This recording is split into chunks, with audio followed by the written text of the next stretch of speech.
Hi guys, so good to see you. I'm glad to be here with you today. First chat of October. I don't know if it feels this way for any of you guys, but I can't believe this year is over. Like I can't believe it's October. It was the fastest year I think of my whole life up to this point. I don't even know how it went by so quickly.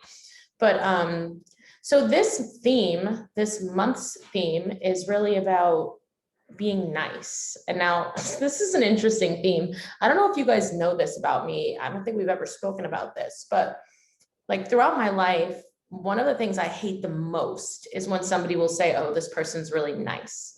To me, that's always been like kind of a red flag. It's like the number one thing that will send me running from somebody else. Like I always have seen like other people perceiving you as nice as like a negative thing, that like, for me, in my experience, other people think you're nice when you tell them what they want to hear, right? When you do what they want you to do, then they think you're nice because you're doing what they want you to do and saying what you want them to say, you know? So I've always seen people who get that like title of being nice to be kind of pushovers or yes men, or, you know, just people who want to keep the peace at any cost. And usually the cost is the truth, right? They don't want to tell you the truth. They just want to say, yeah, you look great, or of course this is a good idea, or oh my God, good for you. And then, you know, kind of in their head be like, I don't know if that's the right thing, but I would never say that because I'm nice, right?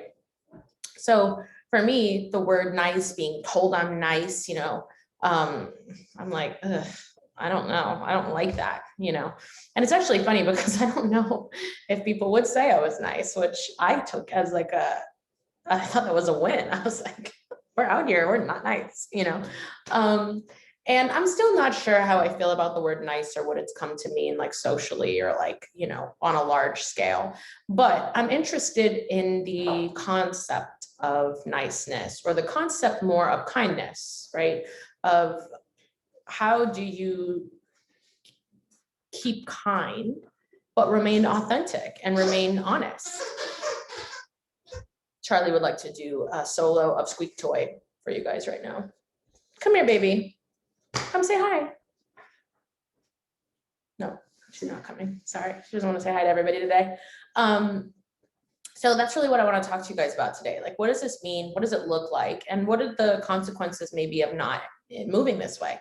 So what I tend to find is that the people that I attract into this program and that I attract into my life that are looking for my counsel or for my mentorship, they tend to be quite similar to me, right? They tend to have been brought up in such a way that they have maybe convince themselves that they have to be tough, right? That they have to have a hard exterior, that they have to move in a certain way, right? We live in this age of move like a man, right? So you have to move with a certain amount of aggression, perhaps, or coldness or hardness to your persona. And we start putting these walls up around ourselves that make us very hard, right? They harden us to other people and experiences, you know, to the point where you'll hear someone got themselves into a bad way and you'll say, well, they deserved it, right? Or, you know, so much so actually just in terms of society as a whole, you know, we've been talking about it a lot after leaving LA. We're watching hundreds of people in Los Angeles walk down the street and literally step over like very, very, you know, where is my mom's thingy here? I can see, I know she's probably not muted. There she is.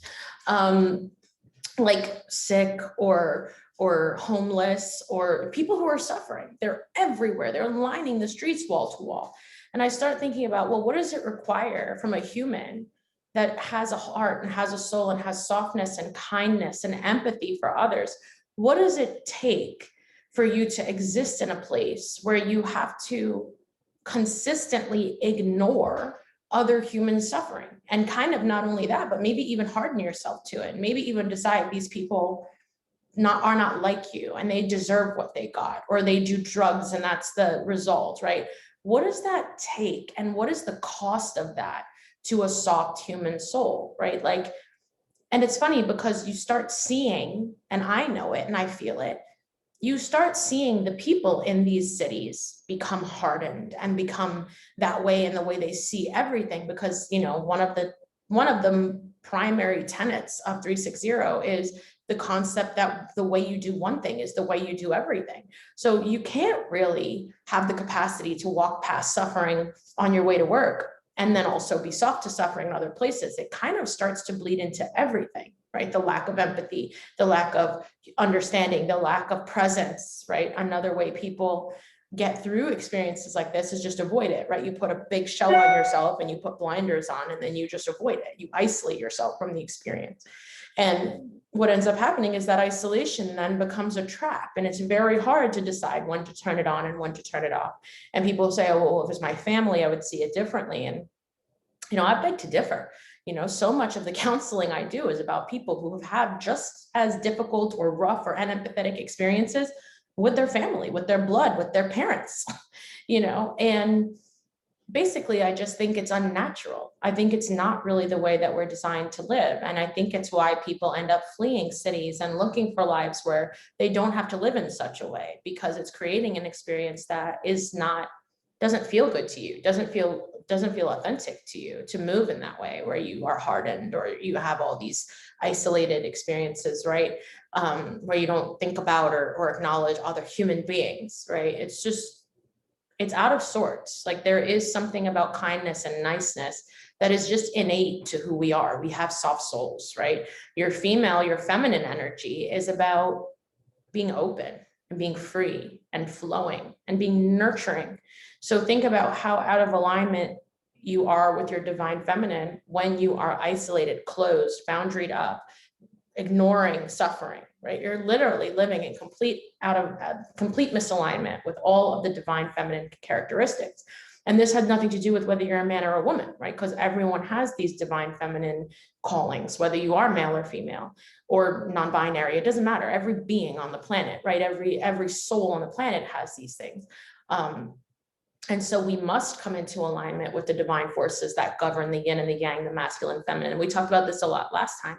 And so to me, this lack of kindness, this hardening, puts us out of alignment with a lot of those traits. And it even puts us out of alignment with our divine masculine, right? Because our divine masculine calls for structure. But it calls for structure that has movement, that has mobility. It doesn't call for structure that's much like a cage, which ends up being the way we build structure when we become very set in our ways, right? When we say, no, that's not how it is. When we start moving in these ways, we're moving from an unhealed masculine energy, not a divine masculine energy. So, the structure that you build with your boundaries should be more like your skeleton that's in your body. It should hold you together, but it should allow freedom, and it should allow mobility, and it should allow movement. That's the way the divine feminine and the divine masculine work together. The masculine provides a flexible structure, and the feminine uses that flexible structure to move, much like the banks of a river hold the river, and then the river flows, right? Otherwise, it wouldn't be a river, right? It'd be an ocean, I guess, or something else. So, in thinking about what does it mean to be nice, I had to realize that a lot of my dislike of niceness was about how other people perceive niceness, right? How does nice become a label that somebody else puts on you? Well, this person is nice. So a lot of my disdain for the word nice came from the feeling that other people will only assign it to you if you tell them what they want to hear. I actually still stand by that. I'm not completely convinced that other people won't move that way, or that's not how they're moving. I believe that it is, right? And I get weary when someone says that person's nice, because I'm like, uh-oh, that person's probably not telling you the whole story, right? Because I think by and large, that's how people think of the word and what it means. But realistically, nice has to be a quality, and kindness has to be a quality that exists in you based on your own definition of what it is for you to be nice and kind, outside of what everybody else thinks, right? Just like beauty or any other concept, right? It does exist in a construct of how other people perceive it, but it also exists in a construct of how you perceive it. And ultimately, that's the most important thing, that you feel that you're kind and you feel that you're nice. And it's kind of interesting because even though I've never come across as such, I've always felt respect. I've always felt I'm nice, like, and I'm kind, even though I don't think the world at large would have labeled me that way throughout my life. Maybe more so now, but in the past and when I was in early teens, definitely not. I was not your, I don't know, your construct of nice, right? It was not all that. It was very like, and even now, like the way I deliver a message, it has softness to it, it has kindness to it, it has empathy to it, but it's not fluffy, it's not fake, it's not some of the other qualities that people really enjoy. I don't use those qualities, but I still think that I'm nice, you know, and I think that I'm kind, and I think that I receive niceness and kindness from others. That sometimes people will be like, oh, I felt like that person was a little rude. And I'm like, I didn't feel it was rude at all. I felt like it was really nice of that person to come forward and speak to me in such a way. And I've realized that my definition of those things and what it means to me is different than what other people perceive it. And it's kind of just encouraging us to remember that you can define these things for yourself and you can maintain these qualities for yourself and what they mean. To me, I don't think it's nice when someone comes up to me with a big smile and tells me I look great when they don't think I do. That's not nice to me. That's some other thing, right? Somebody else might think it's nice, but I don't. So that's not in my definition of niceness. And so many other things are that way too, right? Like there's so many things that other people might think was nice, but I don't. Right? I don't even think it's nice when somebody sacrifices something that they truly want to be doing and then shows up for me with some type of resentment. That's not nice to me. I'd rather you don't do it. You know, I actually think that's kind of toxic, you know, so somebody might think, oh, that's so nice. You gave up what you really wanted to do and you showed up for me. But I'm kind of like, I don't want you to sell yourself short and not do the things you're called to do to show up for me. I'd rather you just honestly say to me, look, I love you and I wish I could be there, but this other thing really means a lot to me and it's where I feel called to be. I'd much rather you talk to me like that. To me, that's nice. It's not nice for me if you feel obligated to sell your own self out to show up for me. That's not niceness, that's toxicity. If you ask me, right? A lot of people would disagree. And find that to be selfless. I don't feel that way, right? And that's okay. It's okay for me to have a different perspective of niceness. And that's what I'm basically operating under. I'm asking myself, what does it mean to me though? What's really nice to me? It's not nice to me when you do something for me and then resent me for it. It's not nice to me when you give me your last dollar when I didn't even want it or need it and then you suffer. You know, it's not nice to me. That's not nice. It's not what I'm aiming for. You know what I mean? I think that's you going through your own issues and then using me as some kind of signpost that I don't need that. I need you to be. What's nice to me is if you also have boundaries that make sense, that you uphold, and you also have a soul in your body that you honor and respect, and you also can communicate honestly and authentically. And yes, speaking with kindness when you're speaking the truth, speaking with empathy when you're speaking your truth, remembering that the truth that you're speaking is a perspective. It's a version of a reality. It's not the final truth, right? To me, that's something that's missing in general. People speak and then what they're saying is the truth. No, it's not. You know what I mean? It's your truth. It's the truth from your perspective, but it's not the overarching truth for every other human being on the planet, right? And so to me, it's nice if you want to communicate your truth to me, even if it's in opposition to the truth that I hold, but you can do it with some kind of kindness or understanding, right? And that's also, I think, something that's lacking by and large. Typically, when you don't agree with someone directly, you're like, oh, you're an idiot. You know, you're kind of speaking to them automatically under the guise that they're an idiot, right? And I see this on large scale issues, my vegan friends versus my non-vegan friends. And I see it on smaller scale issues, just about which route we should take to the mall, right? If somebody doesn't have the same truth in their head that you have, you kind of automatically move under the premise that this person's stupid and doesn't know what's going on. And then you start speaking to them and acting towards them like that's true. And ultimately, I think that's a reflection of the hardness that we've been told we need to remain safe in the society, right? I know for me, for a long time, I was afraid to smile at strangers. I felt like when I smiled at other people, it always invited something that I really wasn't looking for, you know, like they would have to then pursue me or kind of bother me on a bigger scale or start asking me for things.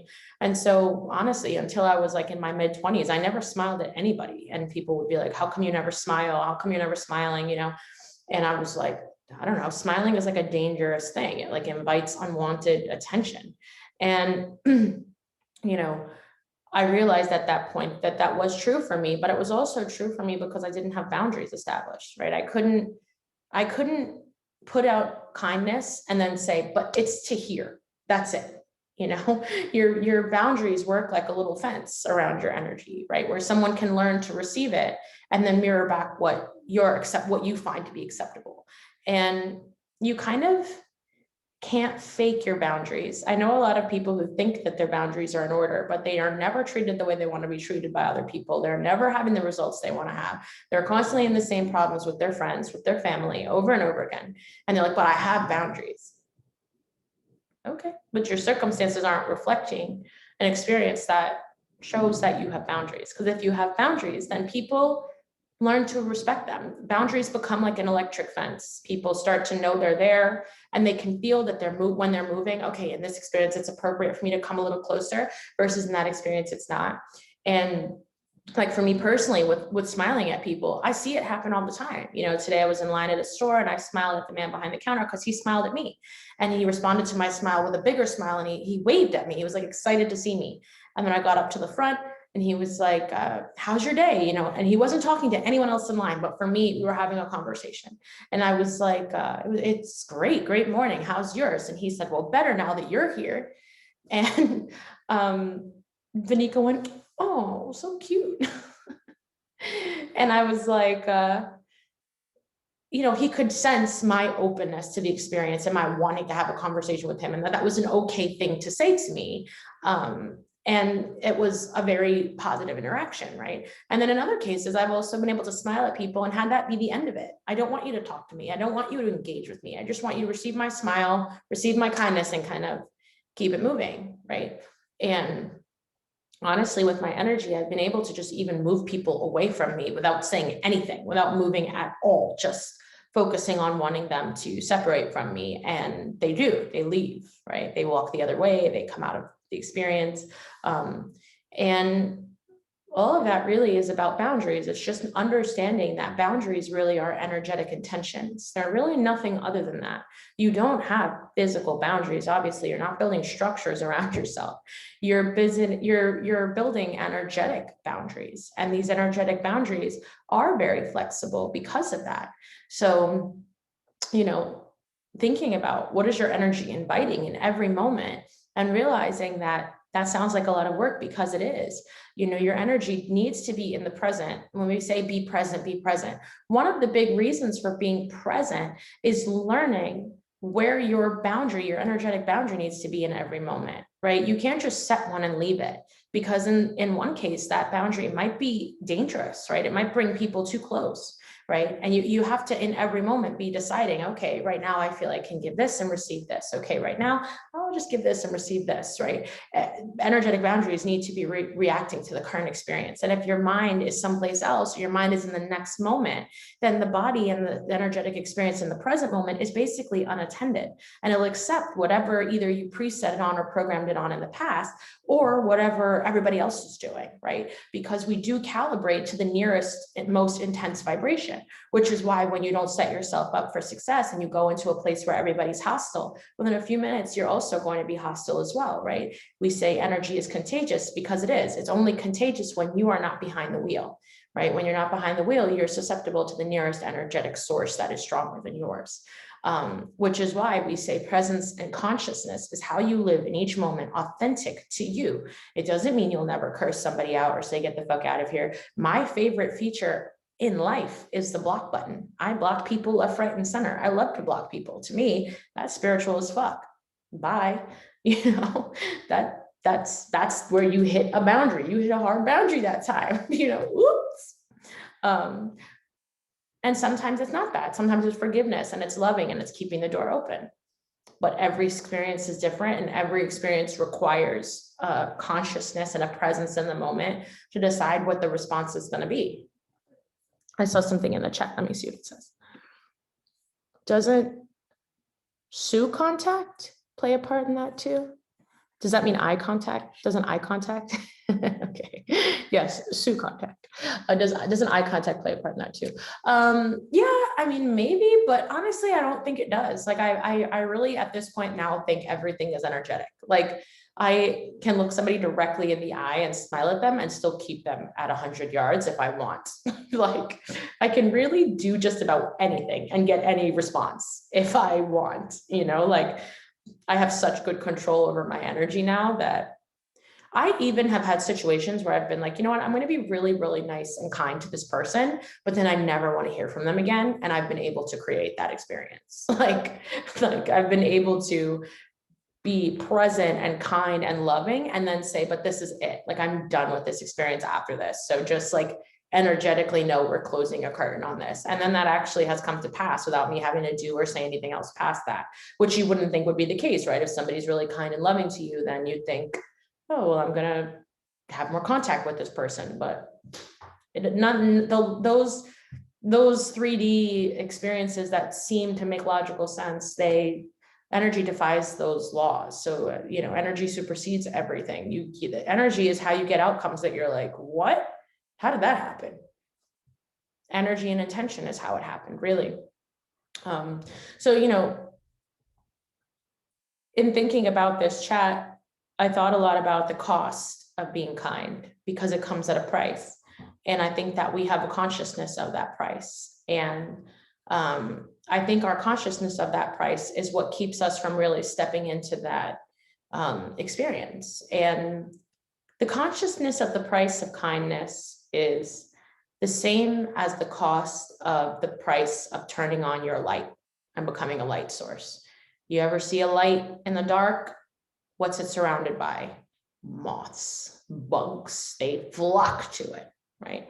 You become the nearest heavy vibration, right? You become the thing that calibrates the room when everybody else is unconscious. And honestly, with my experience, I would say 75 to 80% of the planet is walking around unconscious or pre-programmed, right? Like the amount of people that are actually awake and online with their light on, it's very small. So in most situations, you could very well be the only light on or one of two lights on.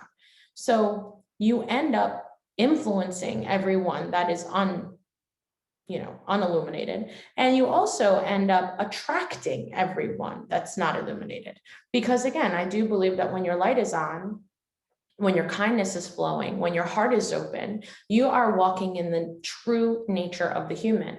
And this is an attractive quality because other humans subconsciously recognize it and say, how are you doing that? I want to put my light on, right? And that is originally what draws them to you.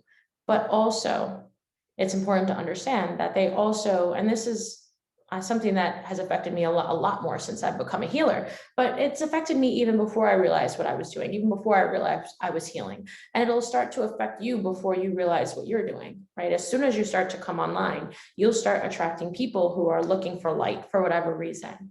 And the problem is, no matter how light you are, no matter how bright you are, no matter how kind and loving you are, some people will not be ready to receive that kindness. Some people will be too married to the program that they're already in to accept what you're saying, to receive your kindness and allow it to turn on their own light.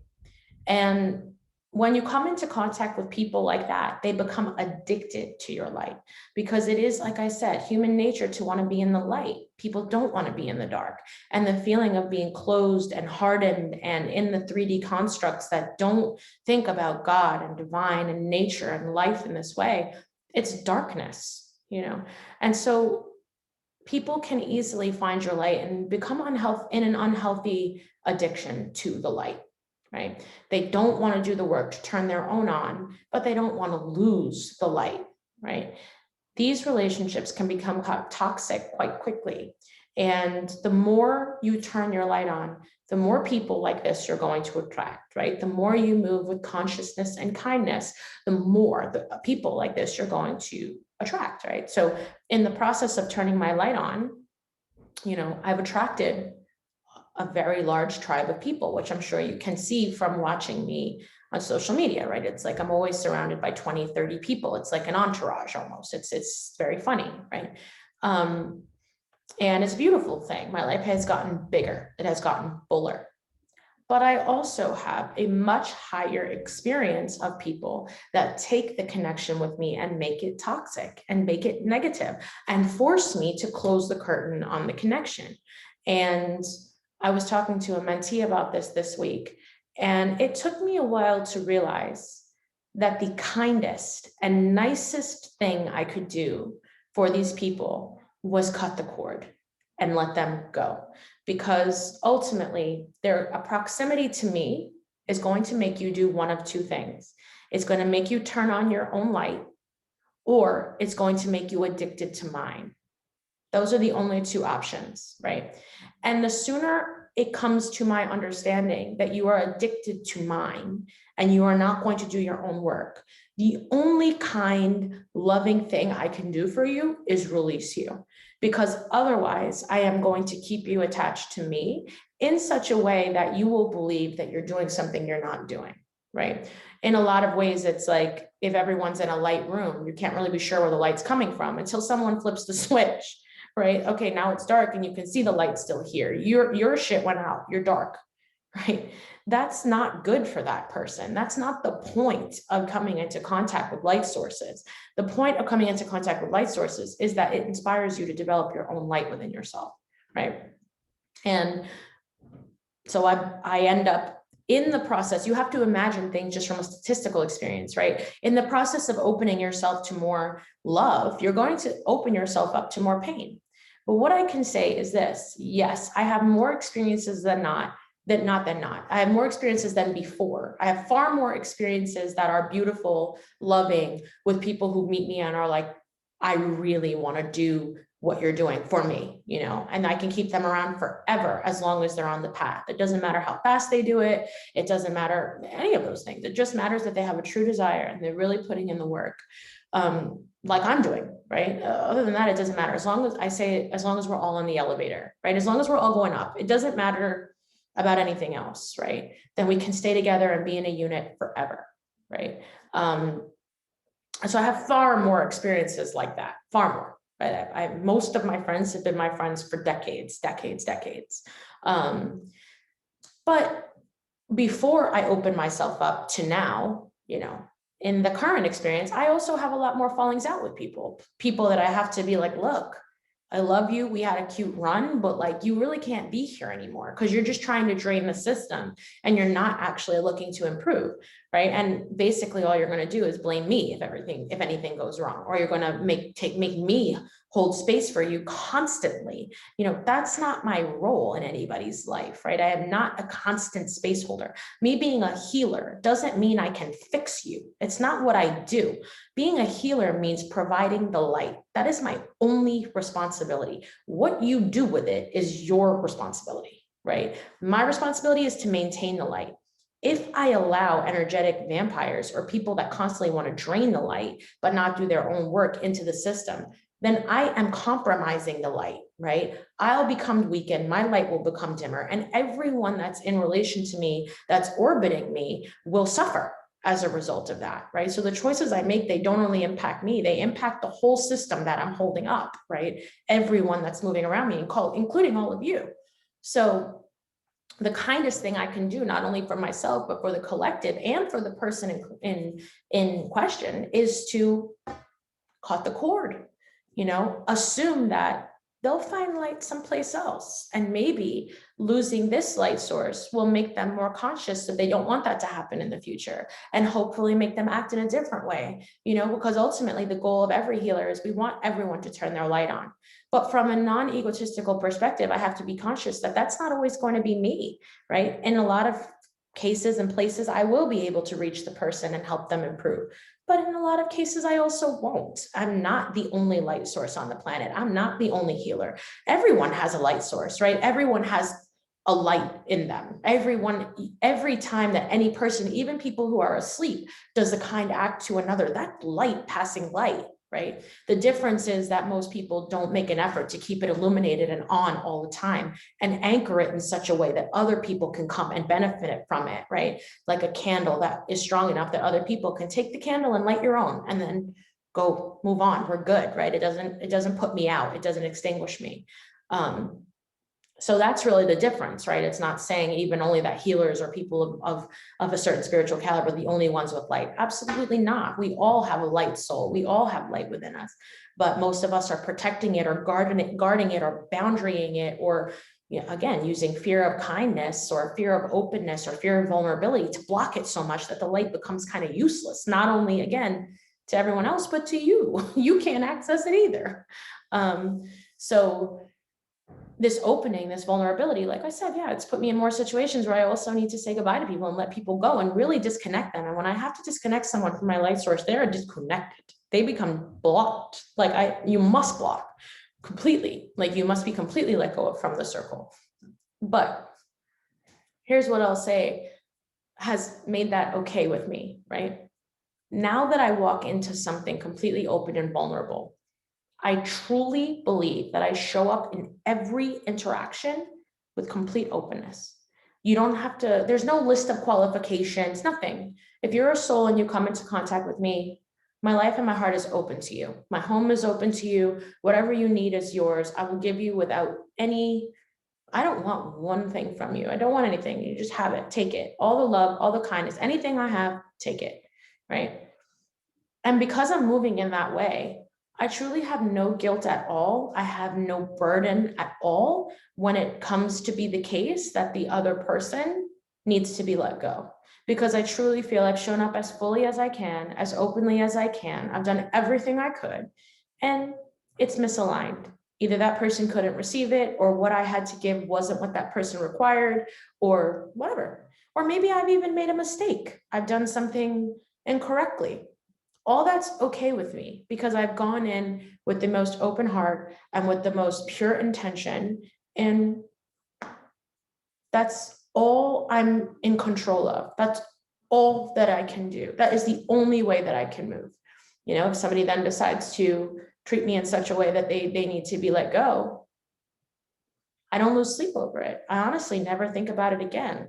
And I think for a lot of people, since you're not living in this way, losing people has been very painful for you, right? Losing that one friend or that one boyfriend broke you.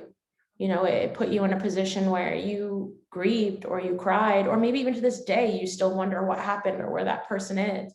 And that loss has scared you and scarred you so much that you would almost rather not let other people into your life because you remember that pain.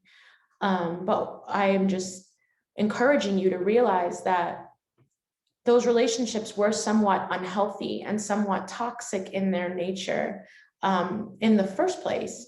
And they were somewhat causing you to be inauthentic to yourself. You weren't being your full self. You weren't glowing in your full light. You weren't moving in your full capacity in those relationships, right? Because if you were, it's my understanding now that you wouldn't suffer so much at the loss. You would know it's okay. Life goes on. You would have so many beautiful souls around you that it would be wild to mourn the loss of one when there's 40 other people that are living in your light and thriving and moving with you in such a way that they're showing you love, right? We become kind of sickly attached to one human being when we're doing this thing where we're constricting, right? Okay, well, this person's going to take every ounce of energy I have because my energy is already limited because I'm constricting it like this. So now it's me and you, it's me and you. Okay, one thing goes wrong. That's now what? Your whole world imploded. That was your only connection on the planet, right? And that alone in its nature is toxic. It puts way too much pressure on both sides of the coin, right? Now I always have to do for you and you always have to do for me. We're the only person the other person has. And it causes a lot of acting from a place of obligation, and acting from obligation leads to resentment, which almost always destroys relationships, right? When you have a friend that you're like, oh, if I can't go, somebody else is going to show up for them. I know they will. So I could easily say, look, I love you. I wish I could be there, but this time I can't. You don't have to carry guilt, and you don't have to carry that friend. Like for me, like you can't make it. That's okay. You know, no problem. I'll either handle it myself or somebody else comes. You don't have to worry I'm going to be like, you couldn't come. Why not? Now I'm fucked. You know, I'm fine. Come if you can come. I would love your support. I would love your help. But if not, you're free to go, free to do what you need to do. Like you don't, and I need that. I require that from my friends. I can't be there all the time. I cannot show up for you all the time.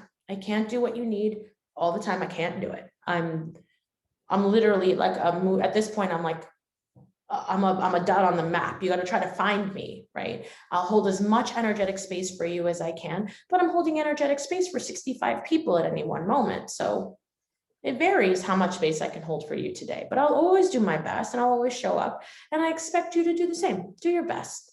Communicate with me. Tell me if you can't make it, and communicate, and I might be disappointed because I love you and wish you could be here, but there's not going to be anger. There's not going to be obligation. There's not going to be resentment. And it allows my friends to be free, and it allows me to be free. And then we're good. We're thriving this way, right? So I'm encouraging you to think about life like that. What if you took the restrictions off not only yourself, but the people you're in relationships with? What if you let everyone be free to do what they really wanted to do or needed to do? Then maybe the loss or the fear of the loss wouldn't be so severe. It's not like, oh, people are replaceable. If it's not you, it's somebody else. It's not that. It's literally saying, like, first of all, I know I got it. I don't need anyone. I know I got it. I like having people around me. I want people around me because connection is important to me. That alone is really valuable in a relationship, right? But even so, it's like understanding that there's a divine force at play here. And if I really love somebody and they really feel called to be someplace else, then is it really loving? Is it nice? Is it kind to try to keep them from doing that thing they feel called to do? And would I want that done to me? I'm sorry, but the fastest way to lose me as a friend is to ask me to compromise what I know I need to do for myself, right? To try to guilt me or say, I need to be doing more for you. This is the way most people lose me. Anyone you've seen me have fallings out with over the years, it's mostly because they have come to me and demanded more of me. That is a strong boundary. You will not get more, and like once that starts happening, I'm like, we have a problem, and that's not to say it's not okay for somebody to come to me and say, hey, I don't like that this happened, or I wish you could have been here for me. Let's talk about it. I wish you could have done X, Y, and Z. Let's talk about it. Yeah, great. Conversation, I'm always open. But accusation, and when people start acting weird or entitled or get funny or start doing things sneaky or because they think they're entitled to more of my time and energy than I've already given, I'm sorry, we're not going to be able to work through that, because that shows already an addiction to an experience. You're addicted to my giving nature. You're addicted to this thing. You think that this is just, a free-for-all, a buffet. It's not, don't make that mistake, and, it really, in some people, it opens up the most beautiful qualities in them. And in some people, it opens up the ugliest ones. But yeah, I can honestly say that loss for me now it's okay. It's sad for a moment, or it's more disappointing, I think, for a moment, but everything just keeps moving up and everything just keeps moving as it should. And I always teach you guys, loss creates space, right? When one person separates from the fold, usually 2 or 3 more great people rush in to the space, right? So it's fated to move this way. It's in everybody's best interest for it to move this way. Holding on to old toxic, sour connections doesn't do anything except make the whole system toxic. So yeah, I encourage you to think about yourself in relationships and to consider the fact that maybe you've suffered loss with the loss of friends or the loss of a loved one, not a loved one in death, but a loved one in an argument or whatever, so much, because really what you're suffering with is the weight of knowing that you weren't really your full capacity. You weren't really your honest, truest self, because most of the weight that you carry in your life and most of the suffering that you carry in your life is regret. Even when you lose someone to death, most of the weight of it is regretting that you didn't say what you wanted to say or do what you wanted to do or spend the time you wanted to spend. That's mostly the grief, So I think it's important to think about opening up to your true nature and deciding what kindness, openness, vulnerability, niceness, lovingness, what it really looks like to you. How could you be sweeter to the world in general, right? Like, how can you open up your insides and move through life with more openness, right? With less fear. And if you did that, what might it look like? What might it look like to you? It might not look like what other people think is nice. You know, it probably won't look like what other people think is nice. You know, to me, it's nice when your friend asks what you think about an outfit to tell them the truth. It's not my favorite color. I've seen you look better in something else, in my personal opinion, right? You're never saying you're ugly or this or that, but if you ask me, I'm going to tell you how I feel about it. If I really don't like it, I'm not going to say, oh, you look great. And then be in my head thinking, what are you wearing? That's not nice to me. I've never thought that was nice, right? But to an outsider, someone might watch an interaction where you say, oh, I'm not a huge fan of that dress, and be like, damn, but that's a perspective I don't carry. I don't have it. I disagree with people on a lot of things. So this is just one more thing I disagree with people on. Ultimately, what I'm saying is I had to come to a place where I could be kind and nice. Like I have to be nice. I have to be kind. I have to move in kindness. I have to. It's just any other thing feels like shit. So like I had to get to the point where I could do it, and I couldn't do it with the definition that other people have of nice. I had to find it and define it from me. I had to decide, okay, this is still authentic to me. This is what I really think and feel. And this is the number one rule in the world, is treat others how you want to be treated. This is how I want to be treated, right? I don't want people to lie to me or tell me what I want to hear. Or, you know, I want people to talk to me kindly and with love and from a good place. And I want to also be able to accept other people's opinions. Somebody might say they don't like my dress. Guess what? If I like it, I'm going to still wear it. Like, to change because you don't like my outfit. So I hope to attract other people who feel the same way, right? The other day, Danny and I were having a moment, and I had asked her something and she told me an answer I didn't want to hear. And she was like, if you don't want an answer, don't ask a question. I was like, son of a bitch, you know, but you'll attract friends that they'll teach you a lesson. Like I didn't want a fucking answer. I just wanted to do what I wanted to do. So why did I ask her? I don't know. I shouldn't have done that. That's on me. But she was real quick to just like that with her little head. You don't want to know, then don't, you don't want an answer, then don't ask a question. I was like, I think I was like, if you spout my own philosophy one more time, like to me, I'm going to lose it. Like, but you know, it's important, you know, it's a good thing. It turns out to be a positive thing when other people hold you accountable and hold you to a standard, right? Like she's right. She's not wrong for telling me what I didn't want to hear. I'm wrong for asking if I didn't want her opinion, her honest opinion, right? That's it. That's the facts. So taught me a good lesson that day, my own lesson. But you know, I think it's important to remember we're all works in progress. Now she's on the couch gloating like this. But yeah, I think it's important to remember all people are works in progress, and you know, letting things go when they're time to go is kind and it is loving. Dragging things through years of your life and going out and sorting through the trash over and over for people, places, circumstances that no longer belong with you, it's not nice. It's not kind to anybody. You know, we have come to be a civilization that feels like an ending or a goodbye is the worst outcome. And I'm just like, a well-timed ending is a beautiful thing.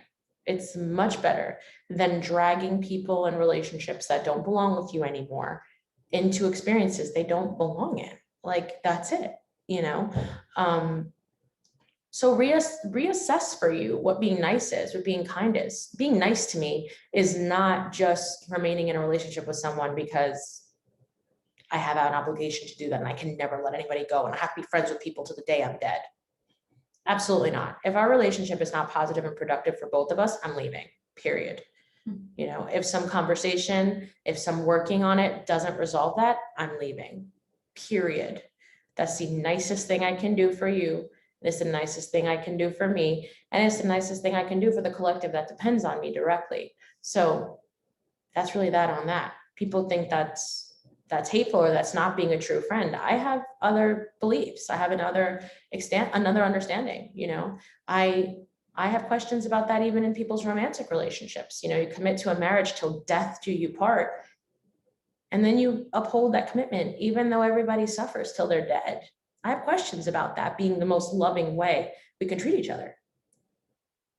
I don't agree that that's nice or that's kind. I think that that's toxic and twisted. And it's why most of the people on our planet are suffering to this day, because they're dragging things around that they don't need, that aren't working, that aren't positive, that aren't productive, that are dimming their light, that are draining their energy. And as a planet, we're suffering from people's individual choices. The weight of people's individual choices is killing us as a population, as a, you know, a civilization, as a species. We're suffering because humans are living out of alignment with true self, with true source, with true nature. So it's not a small thing. Each of us can, you know, each of us can affect that current, and each of us has a responsibility to affect that current. And how you treat yourself and how you treat others is most of the control you have over that current. So really consider it, you know, consider how you're treating other people, and considering how you're treating yourself. 95% of the people I come into contact with treat their love like it's a very limited resource. Everyone gets a drop. That's all I got. You know, myself, one little pat on the back, that's it.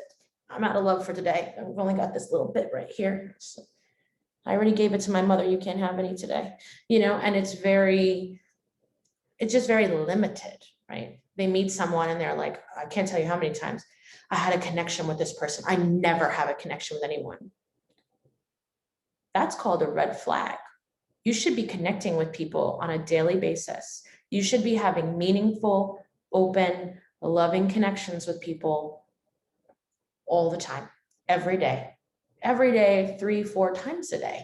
So if you never have a connection with anyone, that doesn't necessarily mean the person you connected with is special or the right person.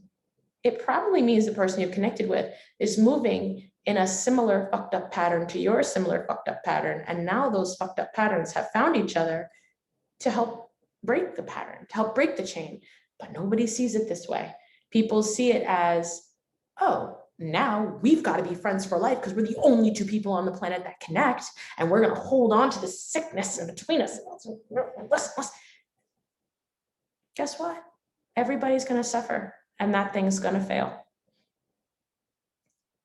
I hate to break it to you, but you're not going to make it. It's not going to make it. So if you're this person that's like, I never make connections with anybody, it's really important to turn the fingers right back to you. Well, why the fuck is that? Connections are out there, 8 billion people. Think about how many people you interact with on a day-to-day basis.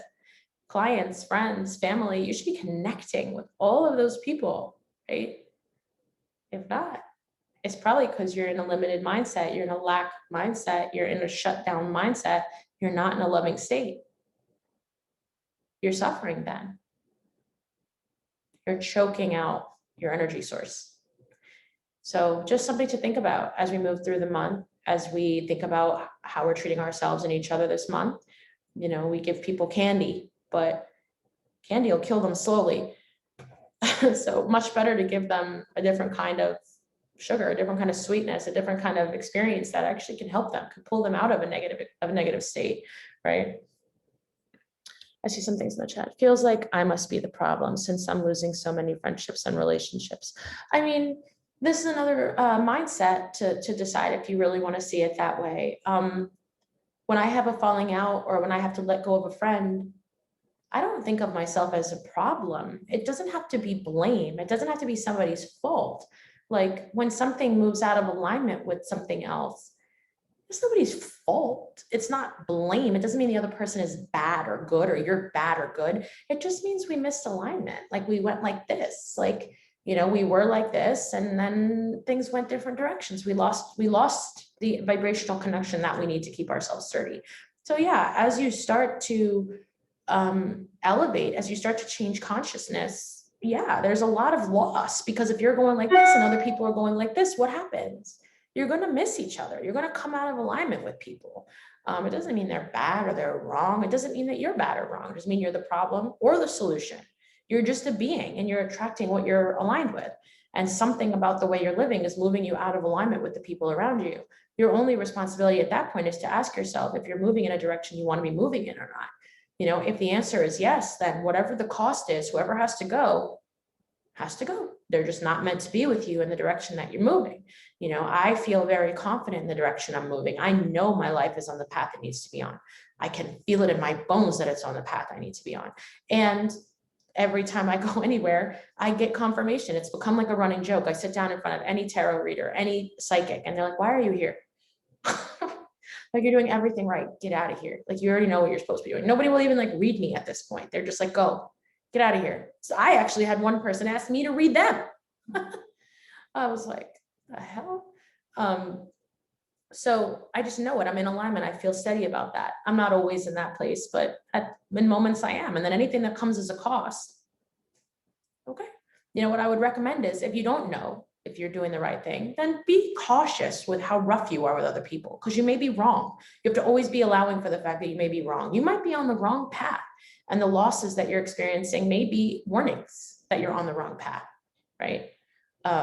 So you have to consider that. And that's something to consider if you're not sure. If you're like, well, I don't know if I'm doing the right thing. I don't feel 100% aligned. I don't know if I'm in the right place or if I'm making the right choices. Then be more cautious in your movement, right? Don't just block people or cut people off or decide whatever it is, or decide they're the problem or you're the problem. Just wait a minute, right? It's not about bad or good or being punished or not, or the problem or not. It's universe communicating with you the only way that they can, by letting your outer world be a reflection of your inner state. So you have to trust that when you're on the right path, you're going to know it. You're going to feel it. You're going to know that you're doing the right things for you right now in this moment, right? And then the losses that come as a result of that, they won't feel like losses at all, because they're just necessary. My train's going this way. I have to go with it, you know, and whoever doesn't want to go that way or is headed in another direction or would be better benefited to stay at the station, so be it. I have to let that be, right? More often than not, the losses that I have with people aren't even like fallings out, right? They're just, you have to go this way and I have to go that way. It's a parting of ways, but it's not like a separation. That's the most of what happens when you're on a fast moving track, right?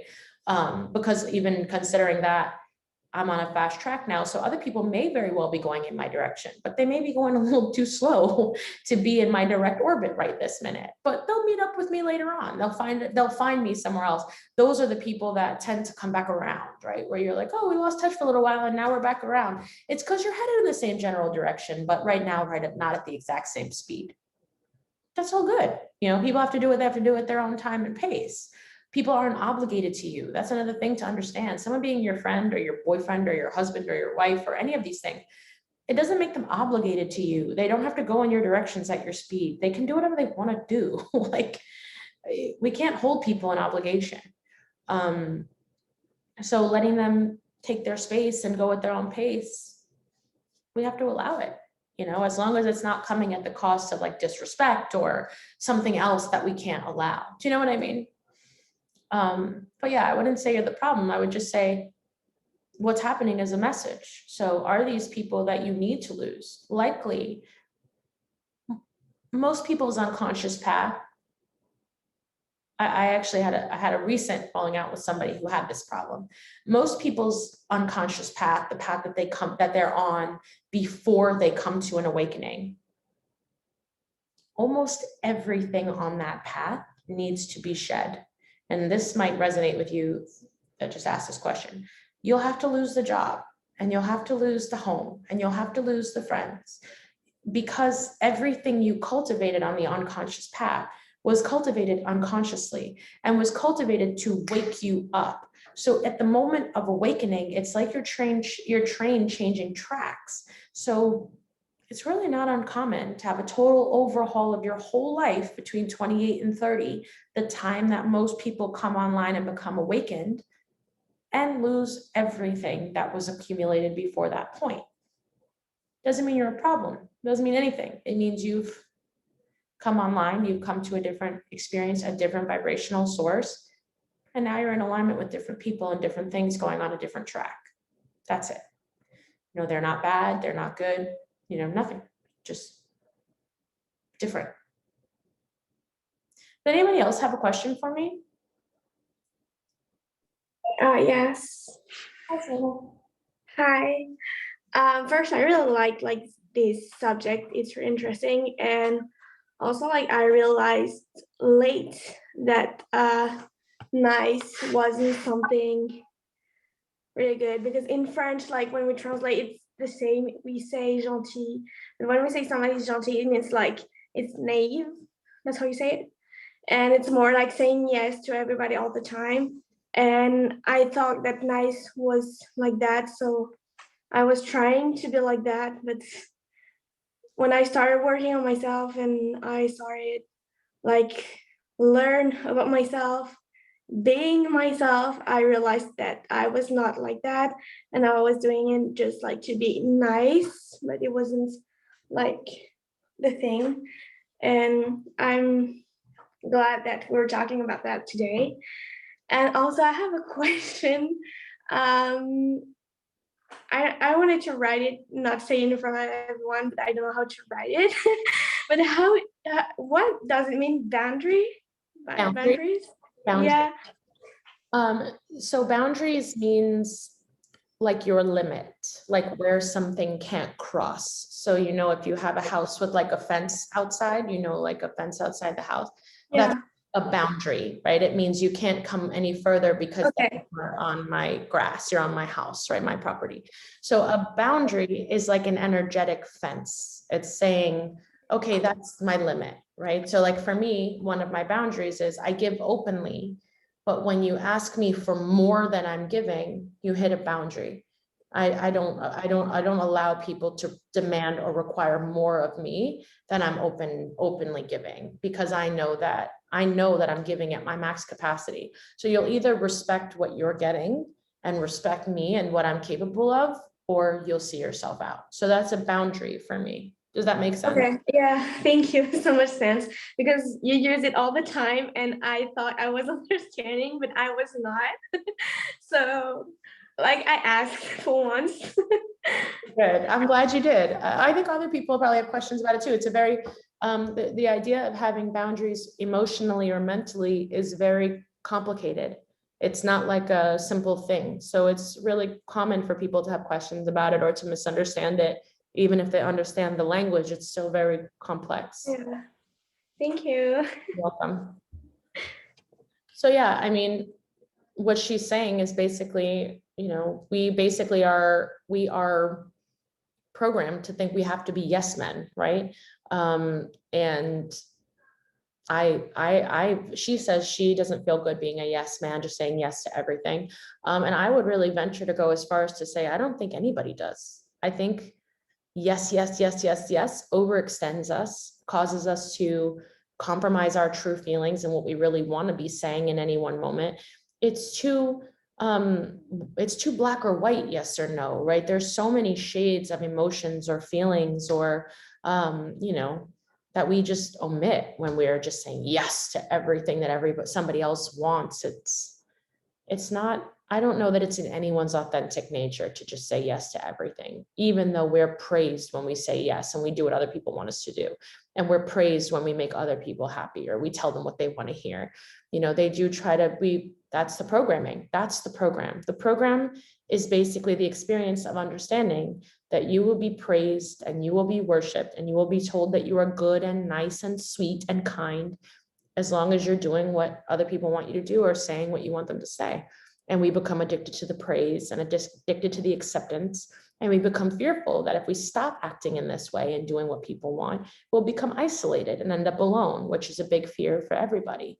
So ultimately, it's about realizing that programming is running and choosing to move in a different way, to know that that's not true. I say no a lot, and I'm still, even in my most loving, open state, sometimes the answer is no, I can't make it. I can't do it. I can't talk right now, right? Sometimes, you know, a mentee, I'll message and say, I'm sorry, I'm tired. I can't get on the phone right now. I don't have the energy available, you know? And it's not, to me, it's not nice for me to just show up because I said I would and say yes because you asked, right? To me, it's nice to say, look, if I'm being honest, I don't have the energy available to show up for you right now. So I need to reschedule, or I need to do it in another hour, or whatever it is. To me, that's nice. Some people would say it's not. It is hard to say no to people, but like I said, I think it's hard because we're afraid of not receiving the praise or of being left, right? Of people you know, saying, oh, well, if you can't do that, then screw you. And ultimately, my feeling is anyone that would leave you for you saying no, not really a loss. You know, anyone that just wants you to do what you want people to do, what they want you to do, doesn't really want you around. They want a reflection of themselves around. No, thanks. What's up, Jenna? What's your question?